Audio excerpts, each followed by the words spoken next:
Je sais, franchement, je sais pas du tout. On n'en voit pas directement l'impact sur nous, mais indirectement, je pense que c'est très important. Bah ça oui, j'ai entendu, c'est un cratère même. Elle a mérite sa dette. Je sais qu'elle est trop élevée en France, ça c'est clair, ça répond pas aux normes européennes. Mais après, est-ce que c'est pas un mal nécessaire pour répondre à la crise, etc. Il faut que l'État accentue son déficit budgétaire pour justement espérer une relance économique dans les mois à venir. Il y a des gens qui meurent de faim, qui couchent dans les rues, la tête, ça me laisse vraiment sceptique, quoi. Je me demande même si un jour on ferait mieux pas d'ailleurs de l'effacer carrément, la dette. Je sais pas. Une dette, normalement, ça se rembourse. Donc c'est surtout ça la question, quand et comment on va la rembourser. Peut-être gérer d'une façon différente, certainement, l'économie et le budget de l'État. En gros, injecter énormément d'argent dans l'économie pour relancer l'économie. Mais le gros problème, c'est que si ça ne rencontre pas le succès qui est prévu, c'est la grosse banqueroute et ce sera la grosse galère. Plus d'impôts, oui, mieux redistribuer les choses et peut-être, c'est difficile à dire, mais faire payer un peu plus ceux qui en ont le plus, quoi. C'est vrai que j'en paye beaucoup, mais peut-être qu'il y a quand même peut-être un effort à faire. Il y a une précarité quand même de la situation qui est de plus en plus grave, de plus de personnes qui sont démunies. Donc je pense qu'il y a vraiment quelque chose à faire au niveau social avant tout. Il n'y a pas que ça à réduire, quoi. Il y a la dette, les emprunts qu'on fait aux autres pays, il y a le trou de la sécurité sociale à réduire également, le chômage, les choses à réduire, il y en a un paquet. On a un endettement énorme.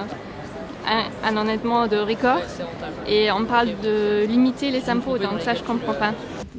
Augmenter les impôts, ça c'est peut-être un petit peu compliqué parce que c'est vrai que pour les gens c'est dur en ce moment. Je vois pas qui pourrait proposer ça actuellement. Non, il y en a déjà assez comme ça des impôts. On est les citoyens les plus imposés, donc je pense qu'à ce niveau-là ça va. Moi je paye des impôts et voilà, je trouve que par rapport à un an déjà ils ont beaucoup augmenté. Augmenter certains produits comme les produits de luxe, les voitures, ce serait plus juste que d'augmenter ce qu'on trouve dans les supermarchés, les choses de première nécessité, quoi. C'est déjà un petit peu lourd la TVA, puis en plus ils viennent de baisser la TVA sur la restauration, alors pourquoi la réaugmenter ou l'augmenter, là je sais pas. Moi j'ai des dettes. Bon, je continue à travailler, à générer de l'argent, sauf que je le gère différemment. Si le gouvernement pouvait peut-être déjà réduire un petit peu des dépenses qui sont peut-être pas forcément nécessaires. C'est une utopie, mais dans l'armement. Créer des guerres en Afghanistan qui servent à rien du tout, qu'on peut arranger les problèmes avec une bonne discussion. Et puis voilà, déjà ça, c'est beaucoup de dépenses. Dans des projets à la con, d'infrastructures, de bâtiments, de routes, de je ne sais quoi. Des écoles plus modernes, des piscines, ça c'est... On n'en a pas vraiment besoin, tout ça. Même dans les frais de bouche, par exemple de l'Elysée. Je trouve qu'il y a quand même comme des gens qui ont pas mal d'avantages.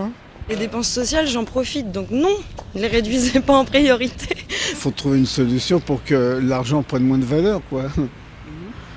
Ce qui m'inquiète, c'est que c'est nous qui allons payer, quoi. Faut penser aux jeunes si on parle de la dette, je pense. Nous encore, on est dans une situation qui peut aller, mais dans 20-30 ans, ça sera encore pire. De toute façon, on sait comment ça va finir et ça va finir gros. On emprunte une fois, on emprunte deux fois et après, on n'en finit pas, quoi. La plupart des États dans le monde ont aussi des dettes phénoménales et que c'est le système qui veut ça et c'est comme ça, il y a une espèce d'hypocrisie comme quoi on remboursera un jour la dette, mais je pense que tout le monde sait qu'on n'y arrivera jamais. Il faut mettre les gens au boulot. Ça va être la seule solution pour s'en sortir. C'est comme un bateau, si on veut avancer, il faut que tout le monde s'y mette.